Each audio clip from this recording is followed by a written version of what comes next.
Welcome to the Rim Break Rodeo. We hope this video helps.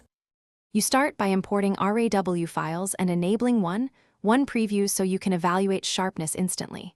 Next, scan thumbnails and flag pics or rejects, press P or X so you don't get bogged down.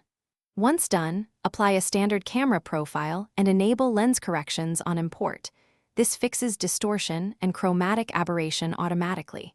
Make sure to set a target folder and add keywords as you go, because organization saves time when you move to batch edits. Now you address global tonality. Change exposure, contrast, then pull down highlights and lift shadows to recover detail. Once balanced, set white balance with the eyedropper or tweak temp and tint for accurate skin or scene color. After that, use clarity and texture sparingly to add mid-tone punch and increase vibrance instead of saturation to protect skin tones. Use the tone curve for fine contrast control, and remember, subtle shifts are more natural than extreme jumps. Finish by applying local adjustments. Use the graduated and radial filters for skies and edges, and the adjustment brush for dodging or selective clarity.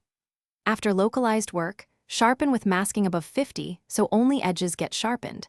Set amount around 40 to 70 and add noise reductions sparingly when ISO artifacts appear. Once satisfied, export using sRGB and 8-bit for web, choose proper resolution, and apply export sharpening. If colors shift, check monitor profile first, calibrate to correct display issues. Thanks for watching. Consider subscribing if we helped you.